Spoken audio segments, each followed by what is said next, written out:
We start business, chapter 1.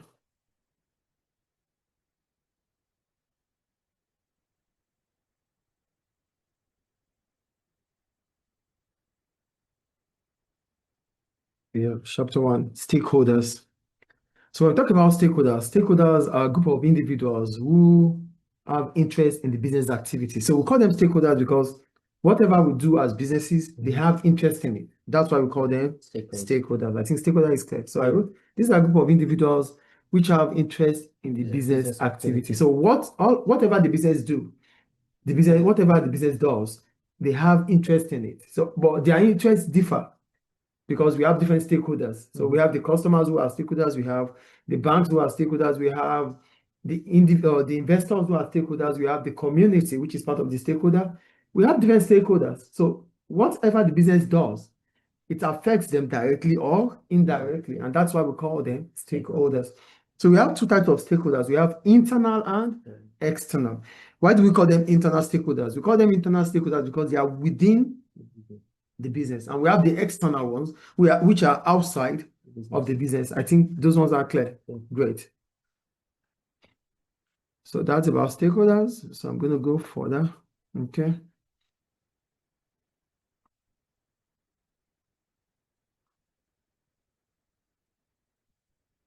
I'll be right back, please.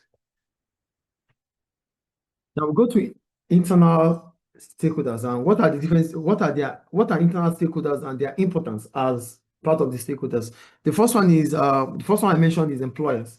For employers, they are the owners of the business, and what do? They hire employees to pay wages in return. So they are employers, they are stakeholders too. So what they do is to employ workers and pay them wages in return or salary in return. I think it's clear. Yeah. Then we have entrepreneurs. Who are the entrepreneurs? The owners of the business. They use their own initiative to set up the business. And what is their own aim? Their aim is to make profit. Entrepreneurs, they are part of internal stakeholders. The third one I mentioned is employees. Employees, they are the workers.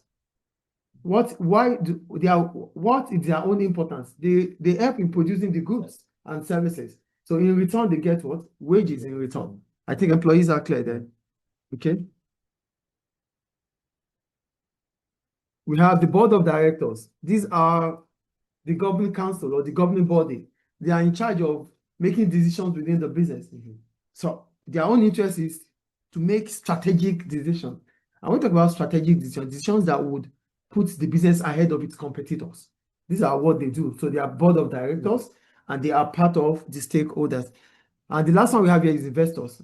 The investors, they provide finance. They provide money for the business. So they could be shareholders. Mostly they are shareholders. Because when we talk about other investors like banks, they are external, they are not internal. But shareholders are part of internal stakeholders, and they are investors because they put their capital into the money, into the business. Do you understand internal stakeholders here? Great. Then we have external. For external stakeholders, they are outside of the organization. They are outside of the business. But whatever decision the business makes, it affects them indirectly. So the first one is suppliers. Suppliers are those that provide raw materials for the business. So how do they impact in the business? They impact in the business because they provide raw materials that the business would use at the end of the day to produce its goods and services. Do you understand suppliers there? Then we have consumers, which are the customers. They are the people who buy goods and services from the business. So they provide revenue for the business, or they buy from the business. You can say they are the ones that buy from the business. Investors. We have investors as internal, we have investors as external. But investors here as external, like for example, the bank. So they lend money to the bank, to the business. And in the return, the business has to pay interest. I think investors are clear. Yeah. Then we have the government. For government, they set rules and regulations on how the business must operate. Do we get that, please? Yeah. I just want to be sure that I started the recording. Okay. So these are external stakeholders. Suppliers, they provide raw materials for the business. Consumers, they buy from the business. Investors, they provide capital for the business. We have government, they set rules and regulations for the business, which the business must use in operation. Any question about that? Then we have the objectives and impact, right? Yeah. Just want to be sure I'm there the same way. Key stakeholders, okay. Yeah, the objectives and impacts of stakeholders. Yeah, we're going to talk about employees and managers. Employees and managers, who are they? What are their objectives? They want the job secure. They want, okay, now for employees. No, I think I just want to be sure about how I wrote the objectives. Okay. Okay, it's fine. Employees and managers, they work in the business. So what is their objective? They want job security and they want adequate remuneration. Because how the objective is they want their job to be secure. They want to be sure that they have future in the organization going forward. That is the objective. And they want to be paid according to what they have worked for. But what is the impact? Their impact is that they increase productivity because they work. So they increase output of the organization. Their objective, their aim is job security and adequate remuneration. Remuneration means salary. Remuneration means what? Salary. Now I want to use a red pen there, please. Thank you. / salary. So what they want is they want to be paid. They want job security, and that is why they are employees. They are workers within the organization.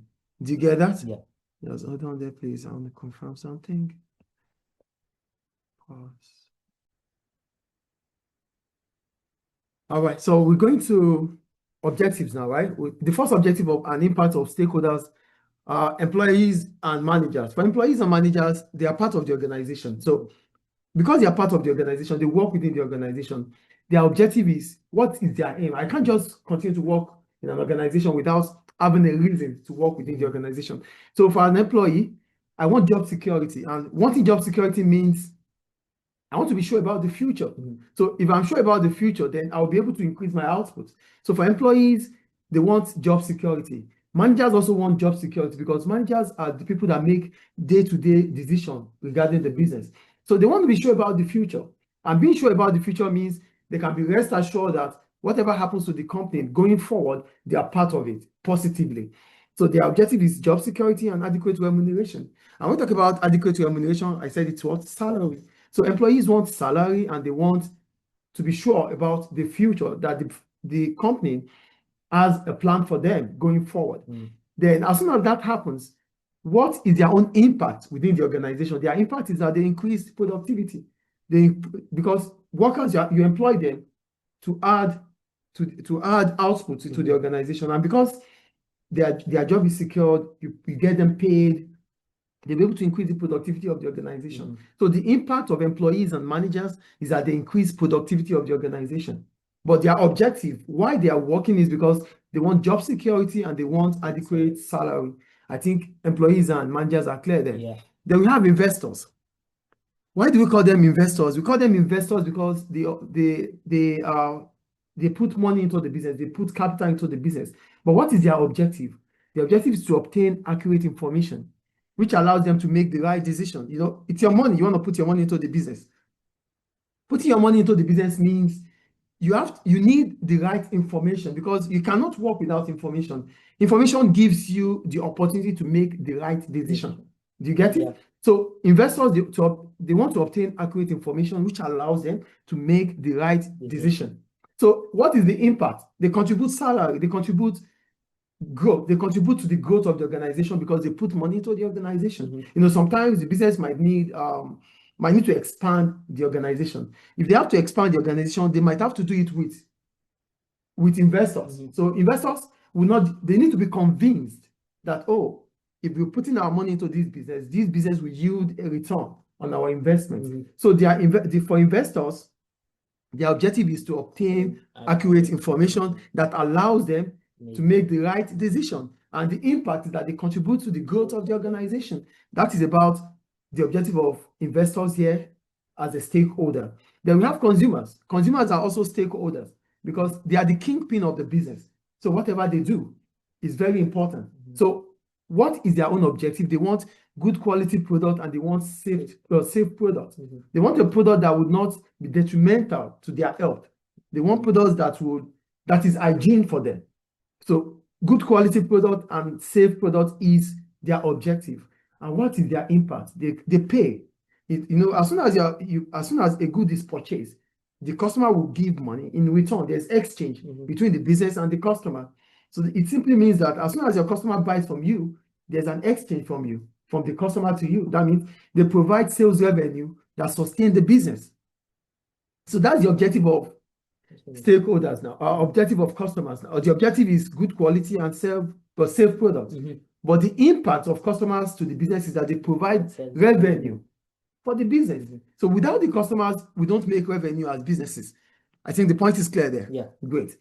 Then we have government. What is the government objective? The government objective is to create direct and indirect employment.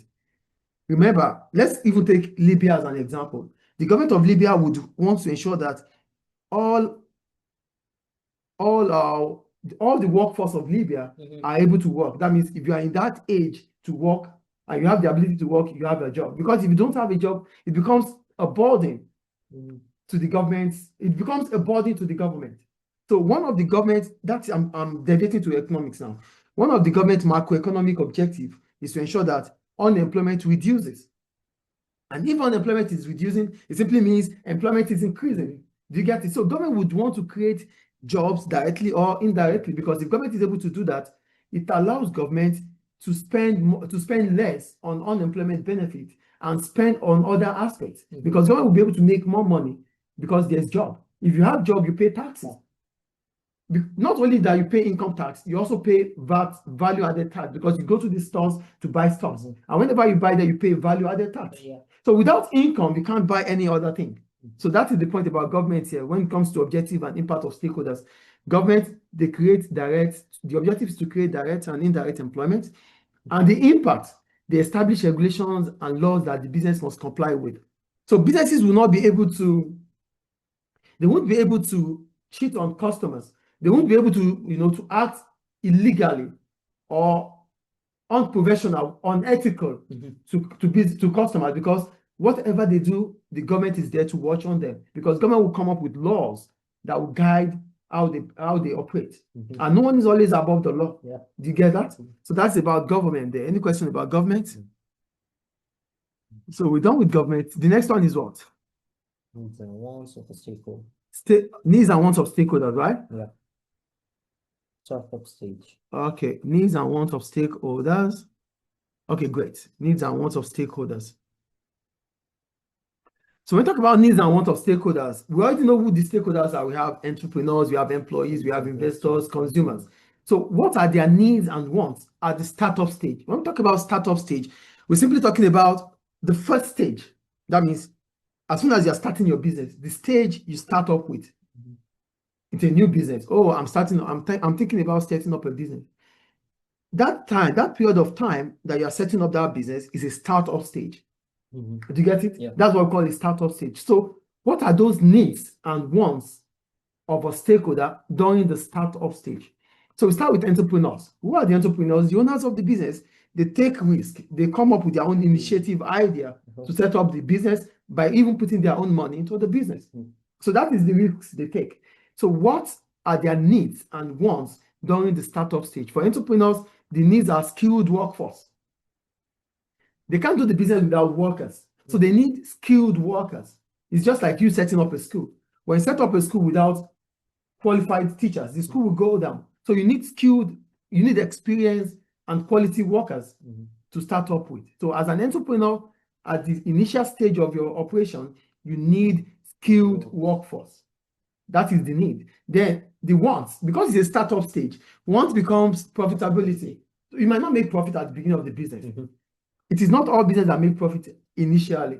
So, but your ability to hold on, to be consistent, would bring about the profit. Do you get it? So for entrepreneurs at the initial stage, which is the startup stage, their needs are skilled workforce. Then the wants will be what? Profitability. Do you get profitability? Yeah. Do you get profitability, please? Yeah. Good. So that is entrepreneurs. Then we have employees. Who are the employees? These are the workers within the organization. I work with a school. I'm an employee of the school. As a teacher, I'm an employee of the school. So what are my needs for a startup business? My needs are what? Fair compensation.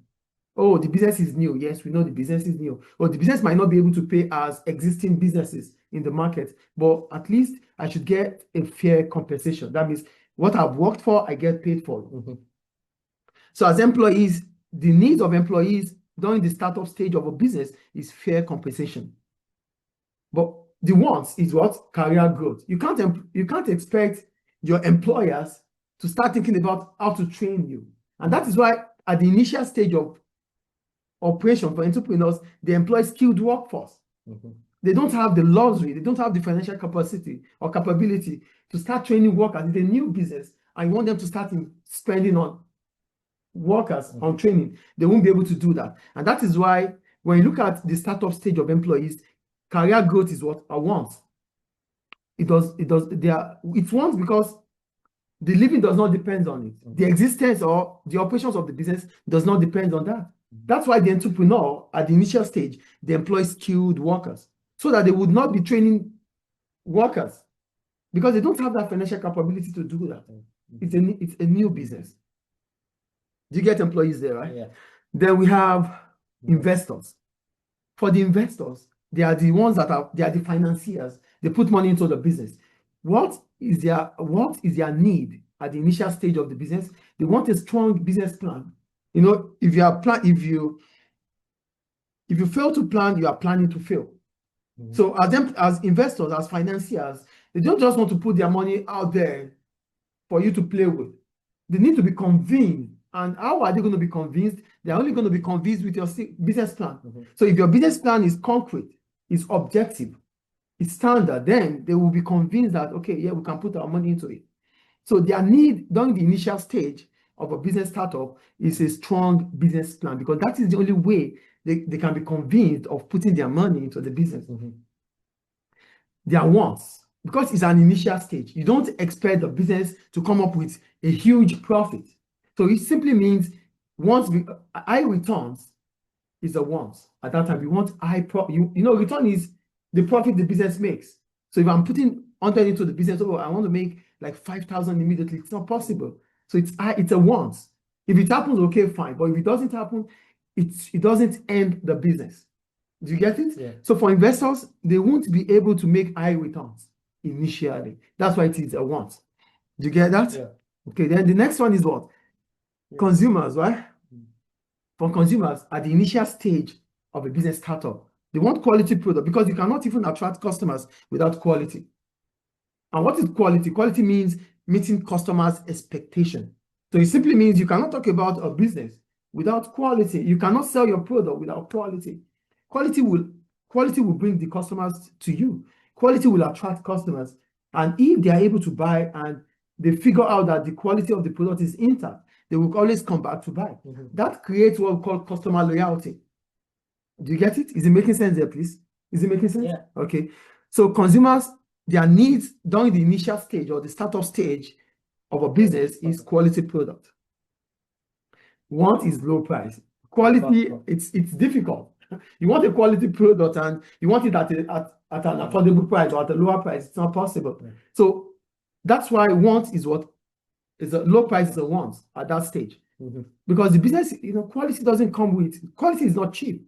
It comes with a lot of effort, a lot of standardization. Yeah. And these things would not come because we need to use economic goods that are relatively scarce. And these goods, we have to pay for them. You need skilled workers. If you need skilled workers as entrepreneurs, it means you have to pay you have to pay them high wages. Yeah. So paying high wages means you have to transfer those, because paying high wages means higher cost of production. And this high cost of production has to be transferred to the price customers will pay. So customers wanting a low price at the startup stage is a want. Is the startup stage clear now? Yeah. Great. Now we go to needs and wants of stakeholders during the growth stage. The growth stage means the business starts increasing in size, in operations, in numbers of workers.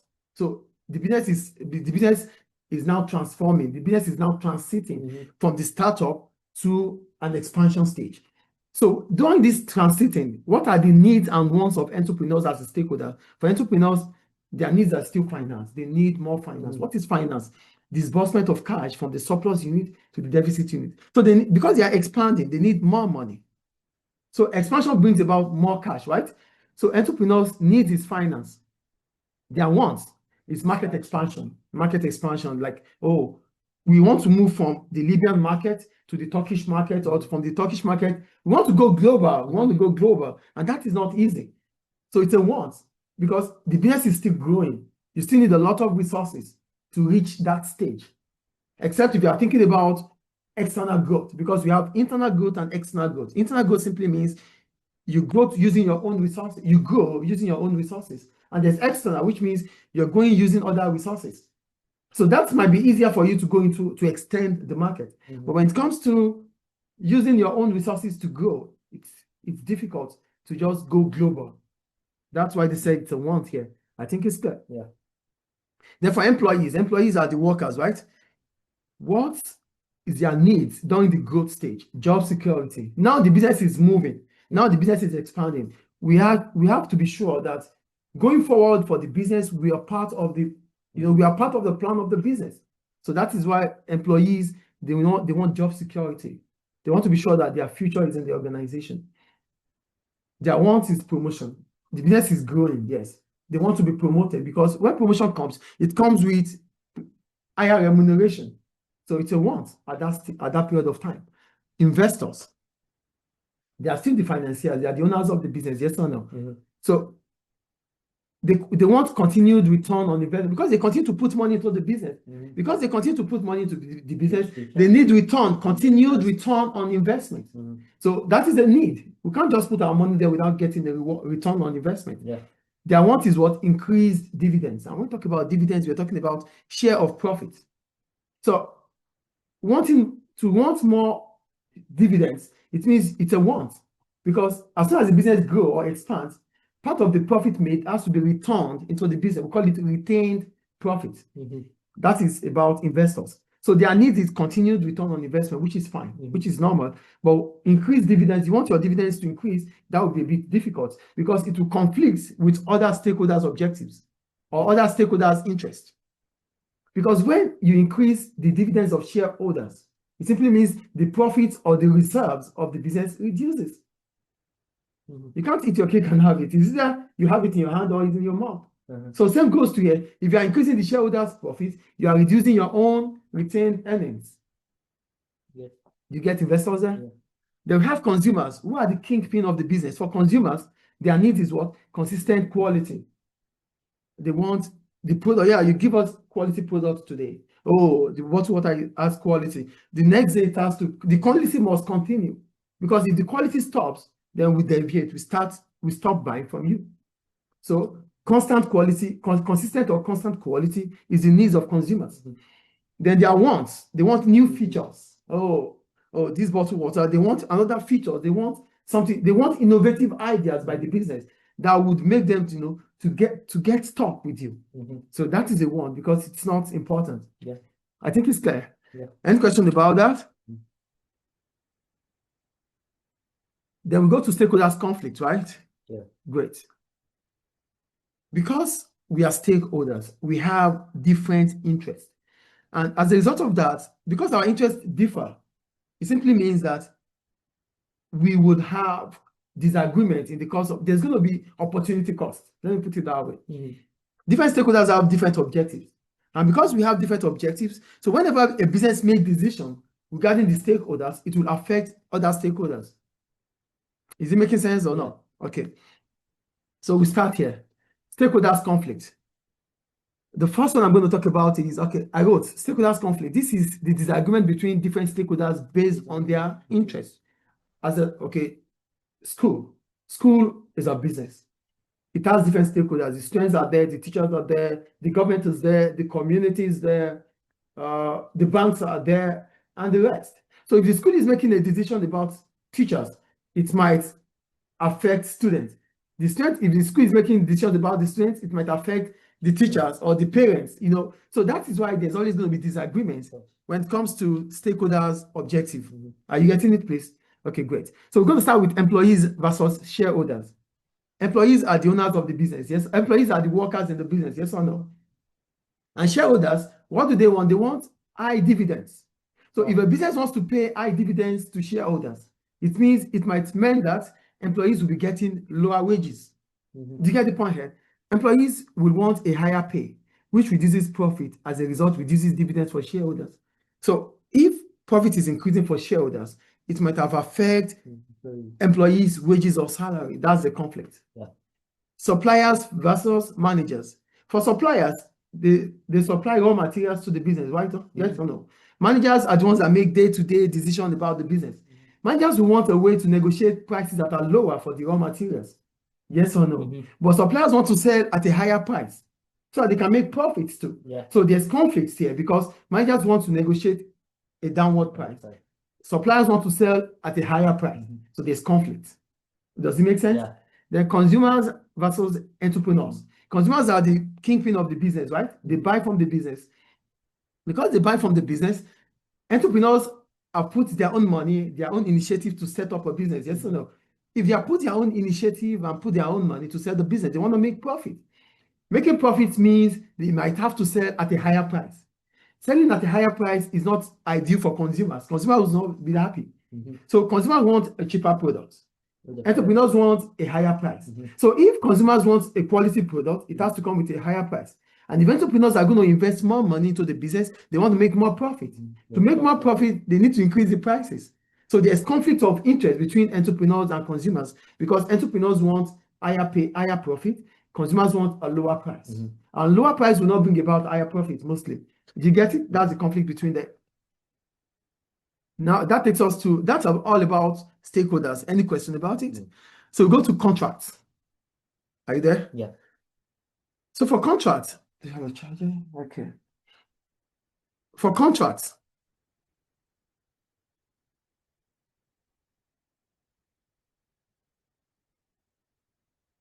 okay, does it charge it? Okay, it's charging. So for contract, we're talking about a contract. A contract is an agreement that has an offer and acceptance, which is legally binding. We call it a contract because it has an offer. It means I have proposed to you certain resources. And acceptance, you have agreed to those resources. And as soon as you make your agreement, we bind it by law. That is what a contract is. Are you with me? Yeah. So I wrote, a contract, it's an agreement that has an offer and acceptance, which is legally binding. It makes it a contract. So what are the elements of a contract? Why do we call it a contract? We call it a contract based on its elements. The first one is the agreement. And when we talk about agreement, it means both parties agrees on the terms of contract. So there's agreement because you and I have agreed on whatever we are doing right now. Do you get it? So for the agreement, it has an offer and acceptance. What is an offer? An offer is what? A voluntary promise that with conditions made by an offerer to an offeree. Who is an offerer? I'm an offerer because I'm proposing to you. You are the offeree because you have accepted the contract. Do you understand? So there's always an offer, which means I am promising you with certain conditions. So that makes me an offerer. Then, because you have agreed on those conditions, then we have the offer is being accepted. So you are the offeree. So as soon as you agree on that terms of contract, then you become an offeree, because an offeree is the one that agrees on the offerer's condition. Do you understand? So we have offer and acceptance, which brings about agreement. I propose to you, you accept the proposal, there's an agreement. Do you understand? Offer, acceptance here. Yeah. Great. Then that takes us to the elements. So that takes us to methods of terminating contracts. Are you there? Mr. Can you do a course for business? No, I don't do courses. Thank you. So we move on. Methods of terminating a contract. When we talk about methods of terminating a contract, what can we do?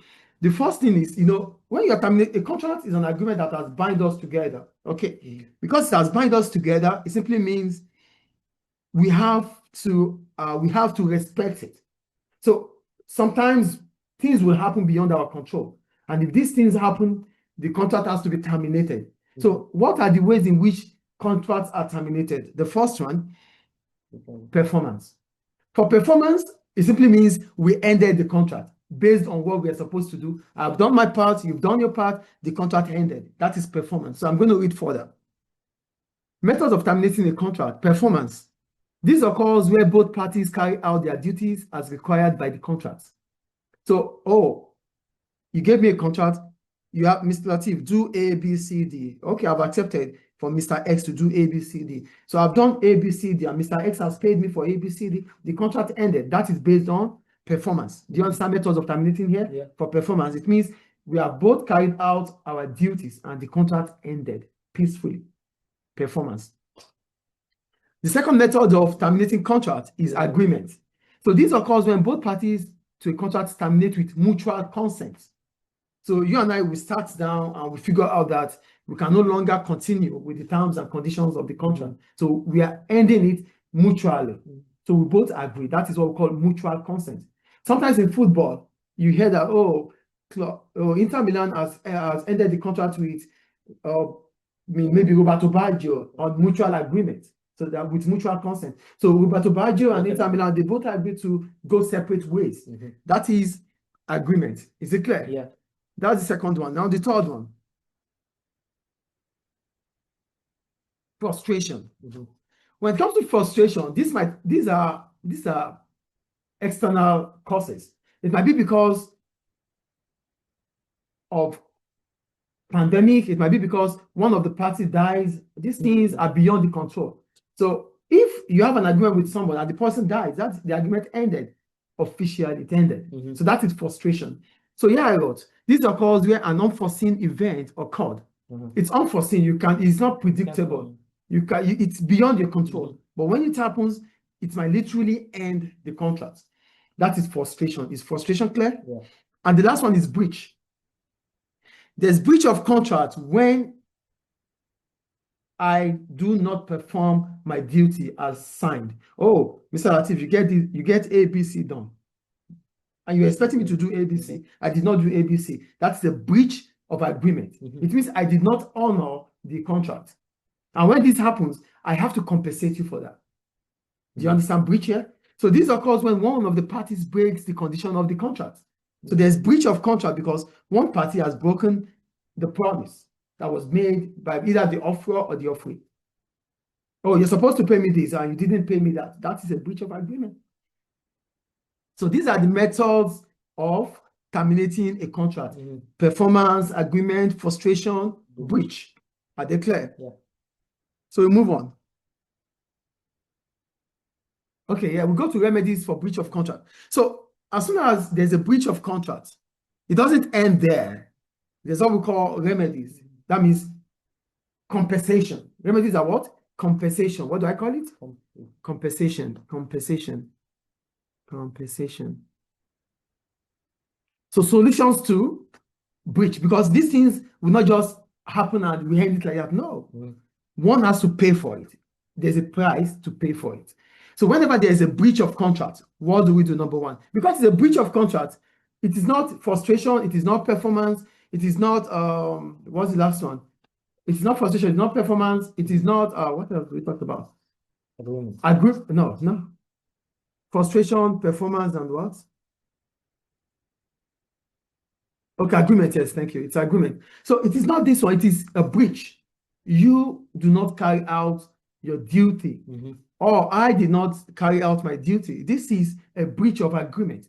There should be a remedy for that. There should be a solution for that. The first solution is rescission. So when it comes to rescission, it simply means we have to cancel the contract. Because you did not do what you are supposed to do. Oh, I'm expecting you to do ABC. You did not do ABC. Cancel, contract cancel. So the first one is rescission. You will rescind it. That's rescission. The second one is specific performance. For specific performance, it comes from the law court. That means the judge mandates you to carry out the job or the function or the role or what you are supposed to do, you get it done. So now there's a court order to do what you are expected to do. That is what we call specific performance. Oh, you breached the contract. You are supposed to do A, B, C, D. Oh, you did not do it. There's a court litigation. So the judge in the court orders you to get A, B, C, D done. That is specific performance. Is it clear? The next one, financial compensation. That means you have to pay. Do you get that? Yeah. So this is when monetary compensation is given to the aggrieved party. Oh, I was expecting you to do ABC. You did not do ABCD. Now you have to compensate me for not doing ABC. Do you understand? So these are the remedies for breach of contract. Any question about that? So do we end chapter 1 there? Yeah. Chapter 1 ended. Okay, great. Any question, please? No. So go to chapter 2.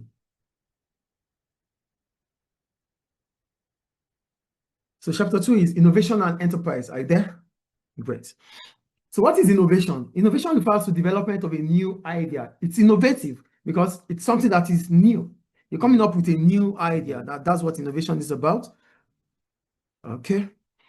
So I wrote here, it refers to development. Okay, I said that already. So we have disruptive innovation. So why do we call it disruptive innovation? We call it disruptive innovation because it's a development of new idea that changes the way things are. Oh, I want us to start doing it this way. But doing it this way means we have to stop the old way of doing things. That is disruptive innovation. So this implies to the development of a new idea that changes the way things are usually done. Oh, this is the way we used to sit down in the classroom. Oh, you cannot sit down in the classroom like this anymore.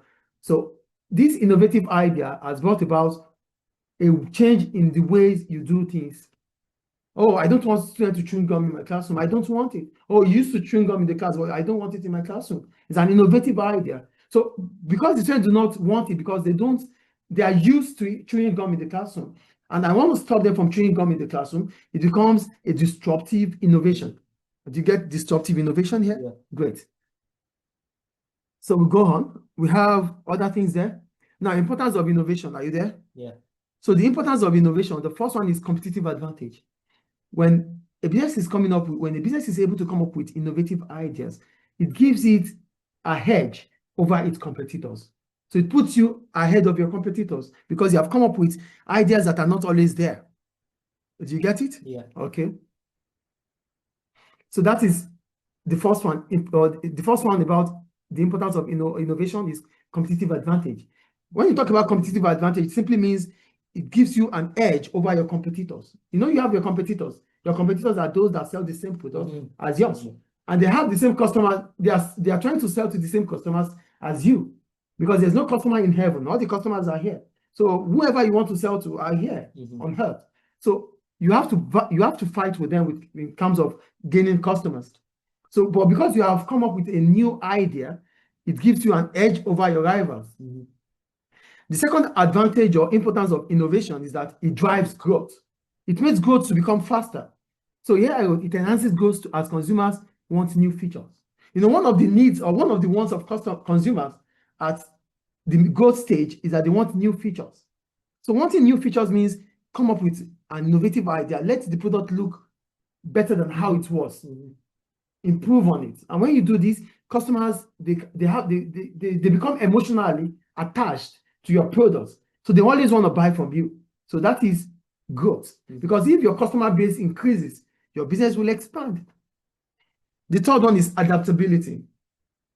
With innovation, it allows the business to adapt to different changes and overcome the change.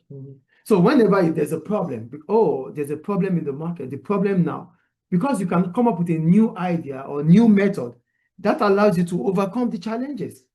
That is adaptability. But a business that cannot, think ahead of time will not be able to adapt to the changing market environment. And remember, the world we have right now is a world that changes like constantly. Every second, things changes. So you have to be able to adapt. And being able to adapt, you don't get it, right?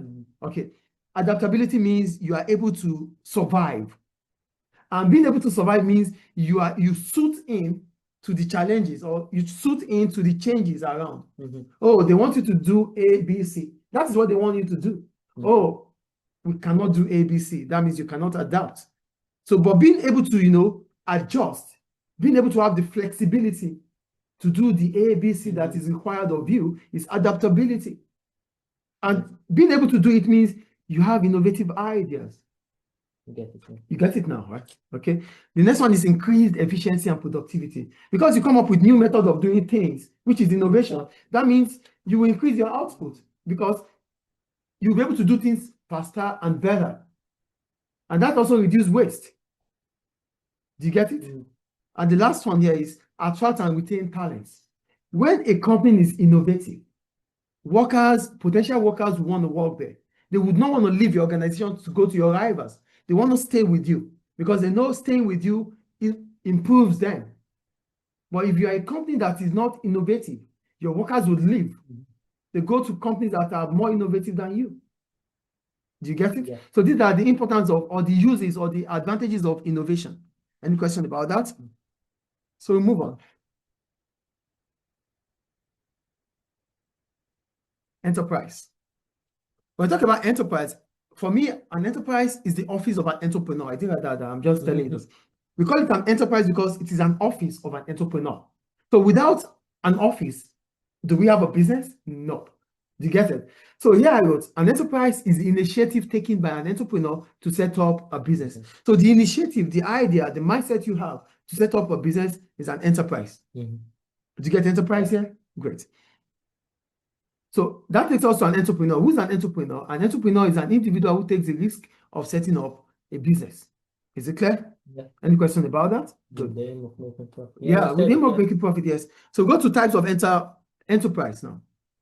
Local enterprise. Types of enterprise. So for types of enterprise, we have the local enterprise. Why do we call them local enterprise? We call them local enterprise because they operate in specific area. Oh, yeah, Shaw, Medina, Gocha, Siraj. That's where they operate. They are strictly operating in those areas. They are local enterprise. Then we have the national enterprise. They have branches cut across the country. Do you understand? They are local. They are domestic businesses, but they have different branches cut across the country. That's why we call them what? National enterprise. You get national here? Then we have the global enterprise. For global enterprise, they operate all over the world. They are multinational businesses, multinationals, like KFC, like Coca-Cola, Pepsi. Did you get it? Yeah. Any question about that? Okay. We go to entrepreneurship. Are you there? Yeah. So for entrepreneurship, this we just go to entrepreneurship then, because entrepreneurship is still part of entrepreneur. So as entrepreneurs, what do you use? You use the factors of production: land, labor, capital, and enterprise. Without the factors of production, we can't even become an entrepreneur. Do you get it? Yeah. So for land, it is natural and fixed in nature. Sea, forest, they are part of land. And without land, we don't even have a business. Yeah. Then we move on. Labor.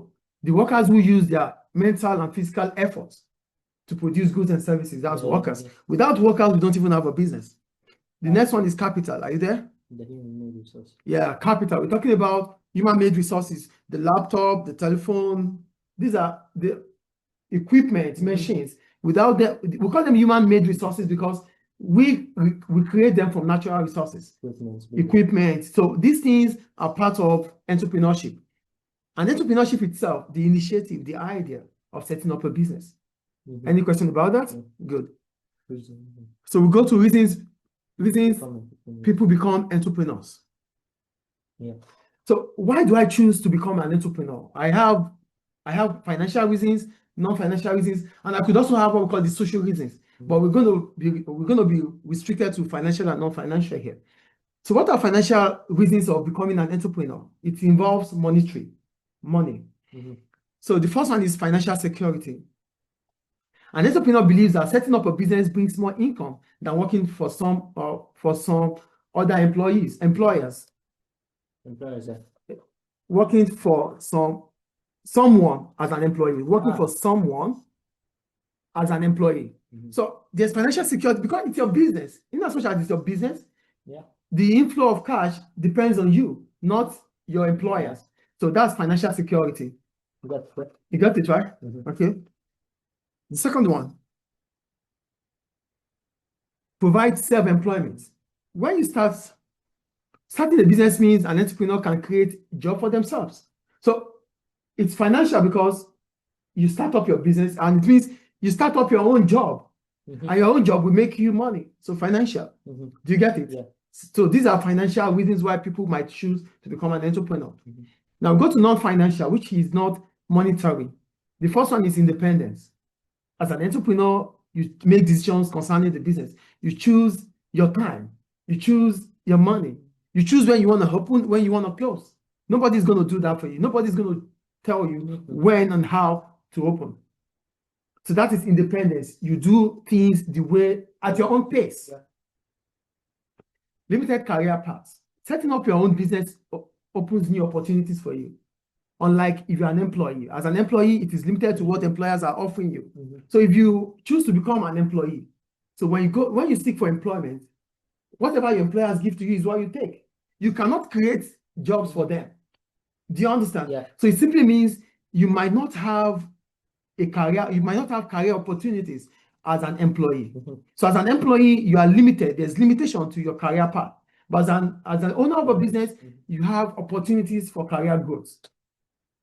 The third one is self-actualization. And when we talk about self-actualization, we're simply talking about you becoming the best version of you, becoming better than what you used to be.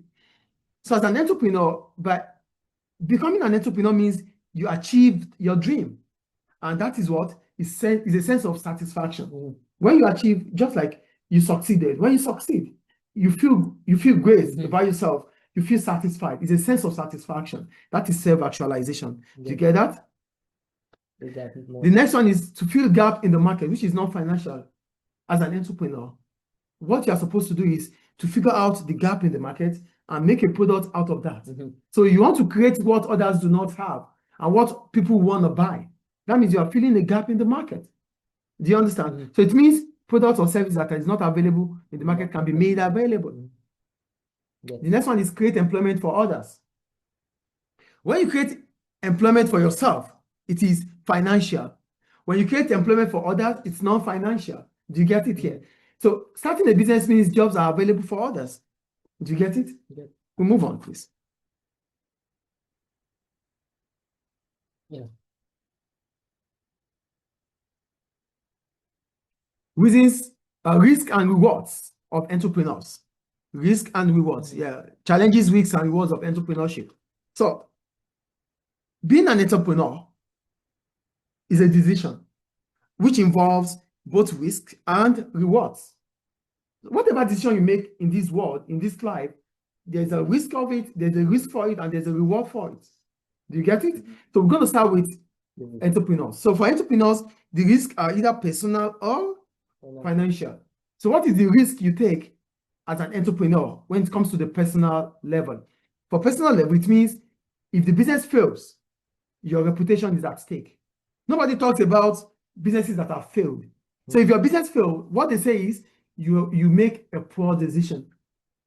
That is it. You get it? Yeah. You make a decision setting up a business.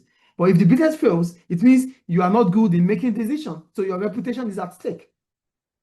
That is a personal risk. So as an entrepreneur, if you are setting up a business, the personal risk you are involved in is a business failure. Your business must not fail. If your business fails, they believe you are a failure. Then the financial risk is this. As soon as the business fails, there's tendency of you losing all the money you have put into the business. Do you get it? That is financial. Any question about personal and financial risk? Yeah. So these are risks. Then we go to rewards. Rewards are the benefits of making that decision to become an entrepreneur. So personal, ability to choose your own time. So as an entrepreneur, you are your boss. You are your own boss. You choose your time. You choose how you want to spend it. But when you're working for people, it has to be their own time. Do you understand the personal reward here? Then the financial reward is that the possibility of earning more, because it's your work. You can't be richer than your employers. No one is richer than someone who employs you. So it simply means if you are employing people, if you have your own business, the possibility of you making more is there. That is financial. Any question about financial? Good. Entrepreneurship. For entrepreneurship, we're talking about an employee coming up with an innovative idea to help the business achieve its aims or objectives. I didn't write it here, though. I'm just telling you now. Yeah. So entrepreneurship means an employee coming up with an innovative idea that would help the business to achieve its objective. The objective could be profit. Do you get it? Yeah. Does it make sense there? Yeah. Great. Types of entrepreneurship. New work method. Coming up with a new method of going out with the job. Oh, it's creative. Bringing a method to save time and money. You don't want to waste time. Oh, this is the way we used to do it. Let's do it this way. This way will be more efficient and it will not waste our resources. That is what we call new work method. It is innovation. It is entrepreneurship. Then we have new product or new service. Employees might come up with ideas about creating a new product. And when you create a new product, there's possibility of you increasing having more customers. Mhm. You will be able to keep your existing customers and attract potential customers, and that increases your revenue. Mhm. Get the point here? How will new product or service increase revenue? It increases revenue because as soon as you create a new product, it allows you to keep your existing customers and it attracts potential customers. So existing customers plus potential customers increases your revenue. Does it make sense? Yeah. And the last type of entrepreneurship is modification. For modification, we're talking about improvement in existing products. Oh, this is an old product, existing product. We modified it. We want to make improvement on it. So your employees might tell you that, oh, mister, please do it this way. It will make the product live longer. Oh, this will attract more customers and this will make it appealing to our existing customers. So a business might be able to extend the life cycle of its product through improvement on it. Mhm. Does it make sense? Does it make sense, please? Okay. So that takes us to methods of promoting entrepreneurship, right? Right? Mhm. So methods of promoting entrepreneurship. We have culture, which means new ways and allowing your employees accept them whenever they want to come up with new ideas. That is your culture. Resources. I'll give them the resources needed to be able to thrive, to be able to think. Mhm. Rewards. Compensate them. Say thank you to them. Mhm. Give them some, encourage them. Mhm. So that they know that they are putting effort into it. Yeah. Training. With training, it improves their skills. This could allow them to come up with new ideas and methods to do things. Yeah. Teamwork. Allow them to work within a team. Because when you work within a team, you can brainstorm. In the course of brainstorming, you might come up with ideas that will be creative and useful for the organization. Is it clear? Yeah, these are methods of promoting entrepreneurship. You train your workers, imbibe the culture of entrepreneurship, give them resources, rewards them, compensate them, allow them team working. So go to benefits of entrepreneurship. Are you there? Yeah. So if entrepreneurship is encouraged within the organization, what are the rewards or the benefits of it? Number one, increased productivity. Because you have allowed your workers, your employees, to come up with innovative ideas, that would make them to be more efficient and output will increase. Yes. Two, boost in staff morale. Workers will be motivated because you accept them. Whenever they come up with ideas, you accept them. There's a culture that accepts them. That means you are engaging them. As an employee, I'm not supposed to come up with ideas for my school. As a teacher, maybe I'm not supposed to come up with ideas. But whenever I come up with an idea for my school and my school uses it, I will be happy because my school is engaging me. And that will boost my morale. And that is motivation too. Do you get it? Yeah. Increased profitability. Remember we said an entrepreneur is that employee that has come up with innovative ideas that allows the business to make profit. So being able to come up with entrepreneurship ideas would increase the profit of the business because your revenue would increase as well as your profit. Does it make sense there? Then we have innovation. Are you there? Yeah.